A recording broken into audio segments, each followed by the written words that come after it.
Hello dear, welcome to KSL campus. In this lecture we will study about next model in the deterministic type of models, that is production और buildup model. Production और buildup model किसे बोलते हैं?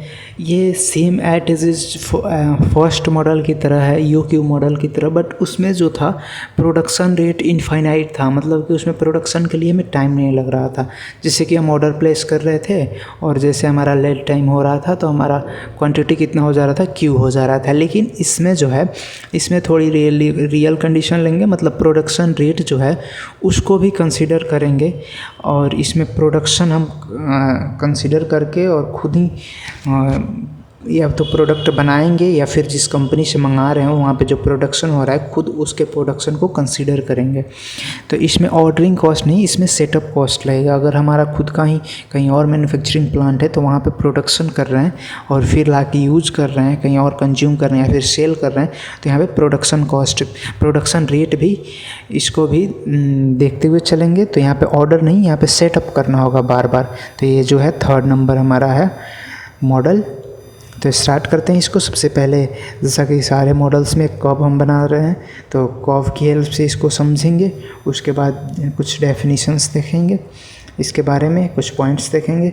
तो now हमारे पास inventory level जो कि units में है, Q quantity of level inventory, और टाइम के बीच में जो है कर्व देखेंगे, ग्राफ कैसे बन रहा है।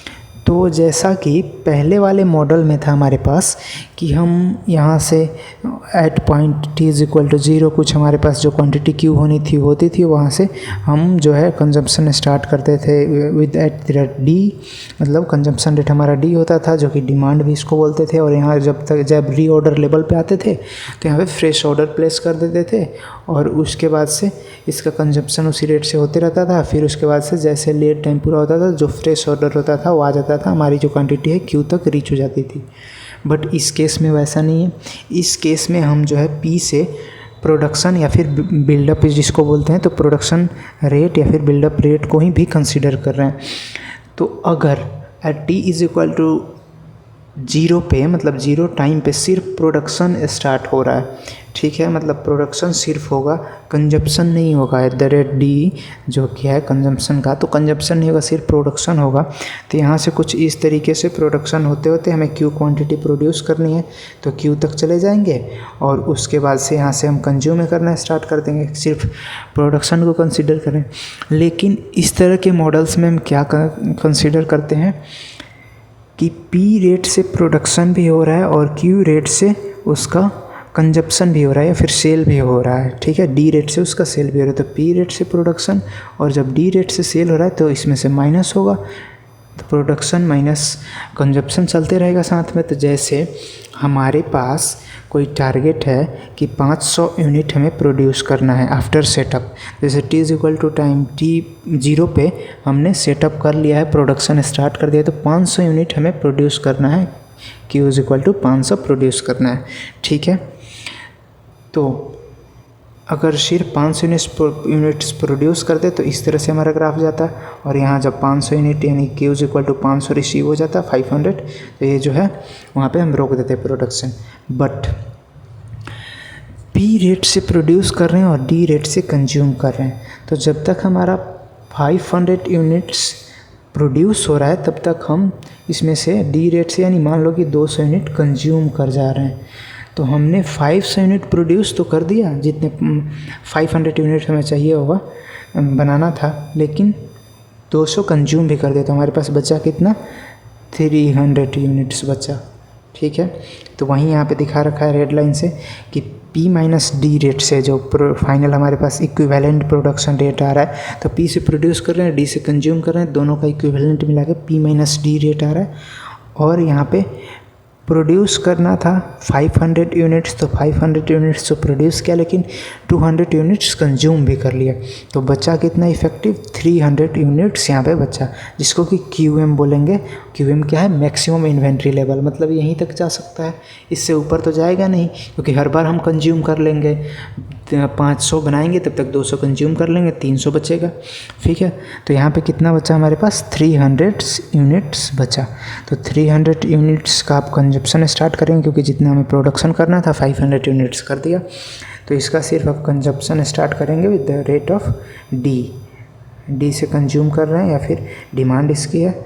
तो जैसे ही रीऑर्डर लेवल पे आएंगे, जैसे सपोज दैट रीऑर्डर लेवल 50 का है, तो रीऑर्डर लेवल पे हम आते हैं तो वहाँ पे फर्स्ट मॉडल में क्या कर रहे थे, ऑर्डर प्लेस कर दे रहे थे। लेकिन इसमें क्या करेंगे, इसमें सेटअप करना स्टार्ट कर देंगे। सेटअप करना स्टार्ट कर देंगे मतलब कि इतना दिन तो हमारा प्रोडक्शन सिस्टम बंद रहा ना, जब तक 250 यूनिट्स हम कंज्यूम कर रहे हैं या फिर इसको सेल कर रहे हैं, इतना दिन तो प्रोडक्शन सिस्टम बंद है। तो इसका सेटअप करेंगे, तभी बोला था कि ऑर्डरिंग कॉस्ट को सेटअप कॉस्ट भी बोला जाता है। और जब इन द फॉर्म मैन्युफैक्चरिंग होता है तो सेटअप कॉस्ट रोल में आता है। तो यहाँ पे रीऑर्डर लेवल पे जहाँ पे प्रोडक्शन हो रहा है उस एरिया का या फिर उन मशीन्स का सेटअप करना स्टार्ट कर देंगे, मतलब जैसे मेंटेनेंस वगैरह हो गया, लाइक दैट। तो इसके लिए लेट टाइम हमारा मानो कि 3 डेज़ या फिर 4 डेज़ लग रहा है सेटअप करने में।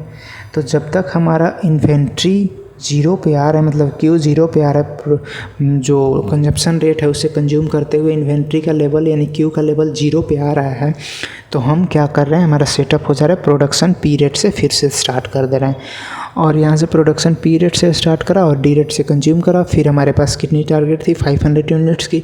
जब तक 500 यूनिट्स प्रोड्यूस किया, 200 यूनिट्स कंज्यूम कर गए, तो हमारे पास यहाँ पे इफेक्टिव बचा 300 यूनिट्स।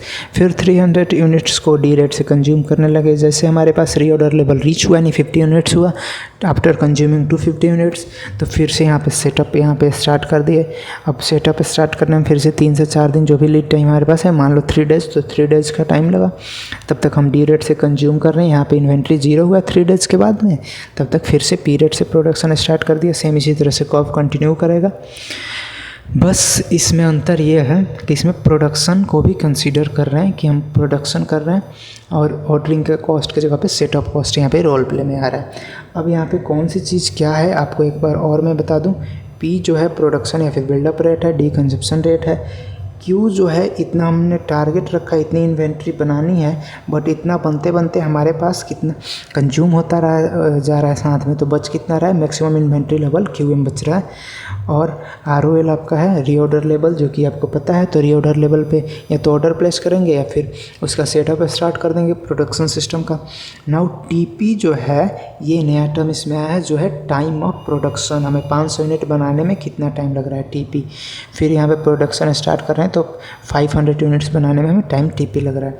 और फर्स्ट मतलब सेटअप के बीच से दूसरे सेटअप के बीच में कितने का टाइम गैप मिल रहा है, जैसे सेकेंड सेटअप से थर्ड सेटअप करने के बीच में हमें कितना टाइम गैप मिल रहा है प्रोडक्शन स्टार्ट होने के बीच में या फिर सेटअप के बीच में, जो भी ले लो। तो प्रोडक्शन स्टार्ट होने के बीच में जितना टाइम लग रहा है उसको T से डिनोट किया हमने, ठीक है। और सिर्फ कंजप्शन टाइम को हम निकालें तो ये हो जाएगा कैपिटल T माइनस TP, मतलब total time gap between 2 production starts minus of time of production, तो ये आ जाएगा टाइम ऑफ कंजप्शन हमारे पास, ठीक है।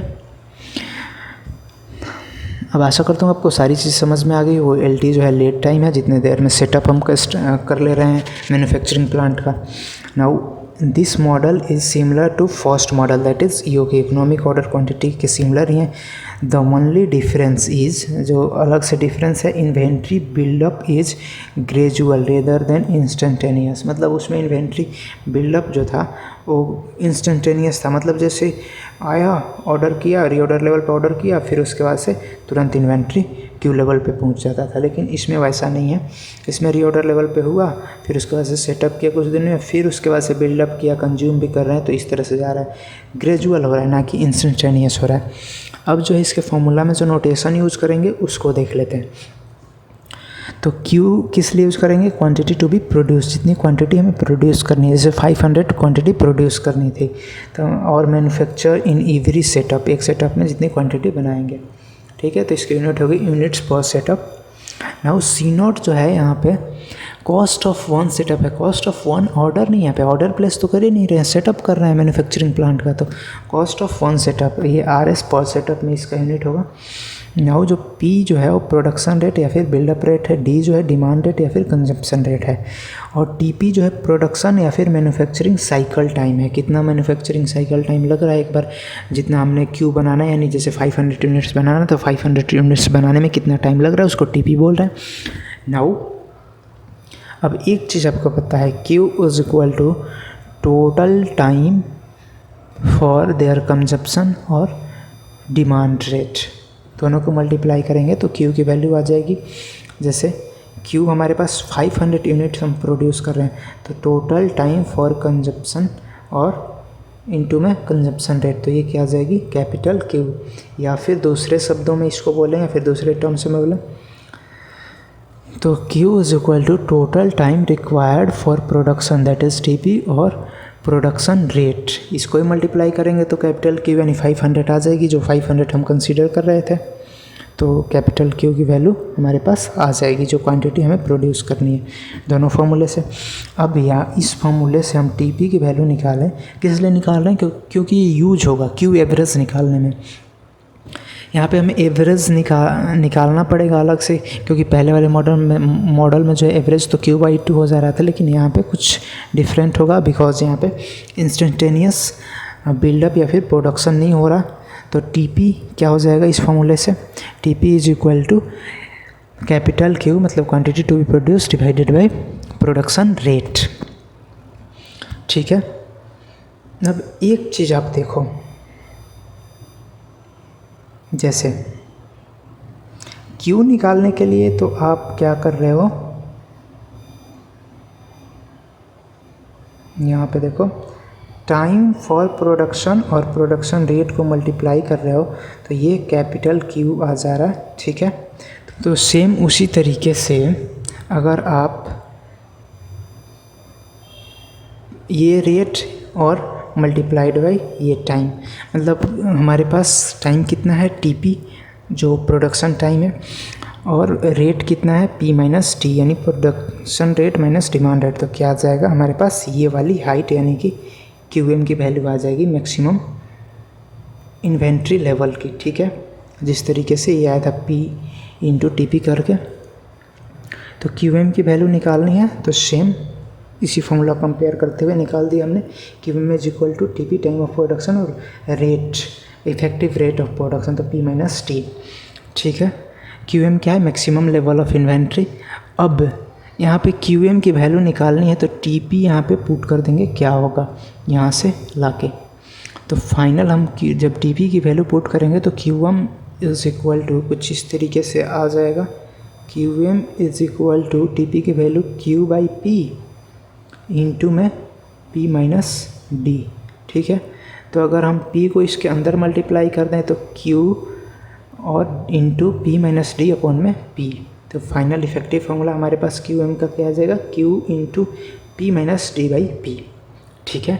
इस फार्मूले को आप याद रखना, आगे यूज करूँगा मैं कब, जब Q एवरेज निकालना होगा, मतलब एवरेज इन्वेंट्री निकालना होगा तब, बिकॉज होल्डिंग कॉस्ट में हमें एवरेज इन्वेंट्री का यूज़ करना होता है, एवरेज कितना क्वांटिटी है। नाउ अब इस मॉडल के लिए TIC यानी टोटल इन्वेंट्री कॉस्ट निकालना होगा, तो जैसे ordering cost plus holding cost का सम होता है, TIC जो होता है, तो यहाँ पर ऑर्डरिंग कॉस्ट तो है नहीं, तो सेटअप कॉस्ट है उसके जगह पे, तो सेटअप कॉस्ट और होल्डिंग कॉस्ट का समेसन होगा, जो हमारा TIC होगा, टोटल इन्वेंट्री कॉस्ट होगा। अब टोटल कॉस्ट में जो ये दोनों है इसका निकालते हैं, फॉर्मूला क्या होगा, जैसे सेटअप कॉस्ट क्या होगा, ऑर्डरिंग कॉस्ट के जैसा ही, बस उसमें नंबर ऑफ़ ऑर्डर्स लेते थे, इसमें नंबर ऑफ सेटअप लेते हैं, तो इसमें number of setups into cost per setup. तो नंबर ऑफ़ सेटअप्स कैसे निकालेंगे, सेम उसी फॉर्मूला से D/Q करके इंटू C0 जो कॉस्ट पर सेटअप ले रहे हैं, सेम ऑर्डरिंग कॉस्ट जैसा ही फॉर्मूला है D/Q इंटू C0। ठीक है। अब फार्मूला चेंज होगा तो किसका होगा, होल्डिंग कॉस्ट का फार्मूला चेंज होगा। होल्डिंग कॉस्ट किसको बोलते हैं कि average number of inventory kept for a particular period of time, और for 1 year T is equal to 1 हो जाता है, बिकॉज T और नंबर ऑफ ऑर्डर्स या फिर नंबर ऑफ सेटअप्स n होगा तो इसकी वैल्यू 1 हो जाती है। तो फॉर ईयरली क्या होगा, for a year holding cost होता है एवरेज नंबर ऑफ़ इन्वेंट्री और होल्डिंग कॉस्ट पर यूनिट, ठीक है। तो average number of inventory per year ये हमें निकालना है, और होल्डिंग कॉस्ट सी एस तो है फॉर पर यूनिट, ठीक है। तो ये निकालने के लिए हम क्या करेंगे, एवरेज इन्वेंट्री निकालने के लिए ये जो हमें कुछ फिगर दिख रहा है ट्रायंगल जैसा दिख रहा है, ठीक है। तो अगर हमें क्यू एवरेज निकालना है तो इसको कुछ इस तरीके से रेक्टेंगल हम बना लेते हैं, इसको सीधा करके इसको रेक्टेंगल बना देते हैं, ये लाइन नहीं होगा, ऑन द सेम बेस, मतलब बेस टी पे रेक्टेंगल बनाते हैं तो हमारे पास क्यू एवरेज आ जाएगा। आपने ये कॉन्सेप्ट पढ़ा होगा। फॉर एग्जांपल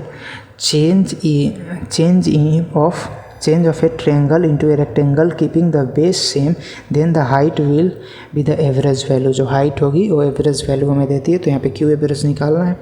तो हाइट जो थी क्यू, हाइट पे तो हम क्वांटिटी ले रखे हैं ना, तो जो हाइट होगी वो एवरेज वैल्यू देगी। तो जैसे area of rectangle is equal to area of triangle, triangle को रेक्टेंगल में चेंज करना है तो क्या होगी, हाइट यानी कि जिसको बेस भी बोलते हैं इनटू लेंथ, तो लेंथ हमारे पास क्या थी टी, तो ये क्या था क्यू एवरेज, जो हाइट इसकी होगी, और इसकी जो हमारे पास ट्रायंगल थी उसकी क्या होती है फॉर्मूला, एरिया की half into base into height, तो हाफ इंटू बेस क्या था टी, और हाइट क्या था क्यू एम था, जो आपने ट्रायंगल देखा था। आप एक बार फिर से देख लो, इस ट्रायंगल के लिए बेस क्या है टी और हाइट क्या है क्यू एम, ठीक है। इसको रेक्टेंगल में चेंज कर रहे हैं, तो ये जो हाइट हमारे पास है इसको क्यू एवरेज ले रहे हैं, ठीक है, on the same base. Now तो इस फॉर्मूले से हमारे पास टी टी कैंसिल आउट हो जाएगा, क्यू एवरेज आ जाएगा Q M by two. Q M क्या है, maximum inventory, maximum level of inventory. तो फिर क्यू एवरेज निकालना रहेगा, तो क्यू एम का जो हमने फॉर्मूला निकाला था, तो क्यू एम का तो फॉर्मूला हमने ही निकाला था Q into P minus D upon में P। बस करना क्या है, इसको पुट कर दो क्यू एम को, कहाँ पे, यहाँ पे। तो क्यू एवरेज की वैल्यू हो जाएगी Q अपॉन में 2 और P माइनस डी अपॉन में P, क्योंकि क्यू एम होता है Q into P minus D upon में P, ठीक है। तो क्यू एवरेज की जो वैल्यू आ जाएगी हमारे पास ये आ जाएगी। बस इसको यहाँ पे आप पुट कर देंगे क्यू एवरेज की जो वैल्यू है, और सी एच से मल्टीप्लाई कर देंगे उसको, तो फाइनल हमारे पास होल्डिंग कॉस्ट की फॉर्मूला आ जाएगी Q by two into C H into में पी माइनस डी अपॉन में पी। बस इस कंसेप्ट को याद रखना है। तो टोटल इन्वेंट्री कॉस्ट निकल जाएगा for buildup model type of inventory. तो इसमें टोटल इन्वेंट्री कॉस्ट होगा D by Q C nought plus Q by two C H into P minus D upon में पी। इस फॉर्मूले को याद रखना है। कहीं भी मेंशन किया रहा है कि बिल्डअप मॉडल से या फिर बिल्डअप थ्योरी से इसको निकालना है टोटल इन्वेंट्री कॉस्ट, तो आप समझ जाओ। वहाँ पे प्रोडक्शन रेट भी दिया रहेगा, ठीक है। और for total inventory cost minimum हो, इसके लिए क्या करेंगे, उसमें तो टोटल इन्वेंट्री कॉस्ट मिनिमम हो, उसके लिए ordering cost is equal to holding cost कर रहे थे, जहाँ की हमें इकोनॉमिक ऑर्डर क्वांटिटी मिल रहा था। इसमें इकोनॉमिक ऑर्डर क्वांटिटी कैसे आएगा, तो इसमें इकोनॉमिक ऑर्डर क्वांटिटी निकालने के लिए differentiation of T I C is equal to 0 put करेंगे, तो मिनिमम जो हमारे पास क्वांटिटी आएगी वो इकोनॉमिक ऑर्डर क्वांटिटी की वैल्यू आएगी।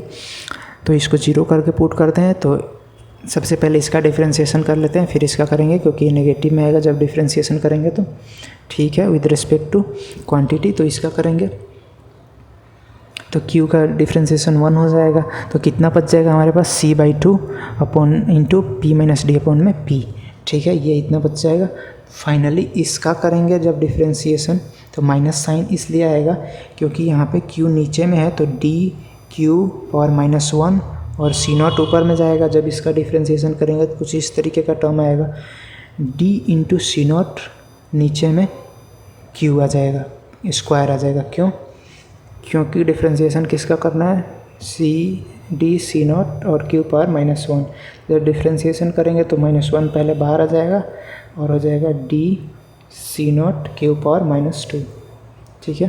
तो ये नीचे आके Q² हो जाएगा, माइनस बाहर हो जाएगा। आपको डिफ्रेंसिएशन आता होगा, मैं इतना नहीं बताने वाला, ठीक है। तो फाइनल हमारे पास फिर यहाँ पे Q⁻² हो गया। अब Q* किसको बोल रहे हैं, इकोनॉमिक ऑर्डर क्वांटिटी को, EOQ को, फॉर बिल्डअप मॉडल।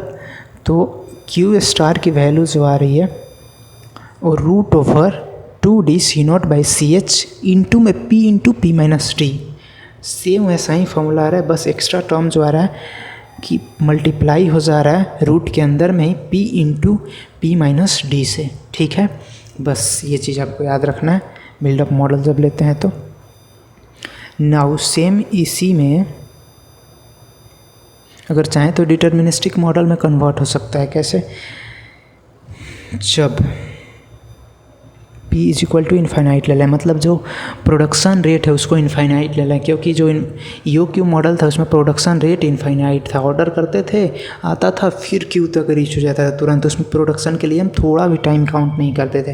तो इसमें प्रोडक्शन रेट इन्फाइनाइट लो, तो ये वाला जो सिर्फ टर्म है तो इसको ऐसे हो जाएगा, P से ऊपर नीचे डिवाइड कर दो तो 1/1 माइनस डी अपन में P जब इन्फाइनाइट होगा तो इस पूरे टर्म की वैल्यू कितनी आ जाएगी 0, और यहाँ पे बचेगा 1/1, रूट ओवर 1/1 कितना होता है 1 होता है। तो हमारे पास यो क्यू कितना हो जाएगी, सिर्फ इतना, Q is equal to root over 2d C0 by CH। ठीक है, अब एक चीज़ ये बता रहा है ये पूरा टर्म ग्रेटर देन 1 है, क्यों? क्योंकि P अपॉन में P माइनस डी, मतलब P से कुछ छोटा टर्म नीचे है तो बड़े को छोटा से डिवाइड करने पे ग्रेटर देन 1 आएगा, उसका रूट ओवर निकालने पे भी ग्रेटर देन 1 होगा। ठीक है, तो जो बिल्डअप मॉडल का जो ईओ क्यू निकलेगा इकोनॉमिक ऑर्डर क्वांटिटी, वो ईओ क्यू मॉडल से थोड़ा सा ज़्यादा होता है क्यू स्टार की वैल्यू।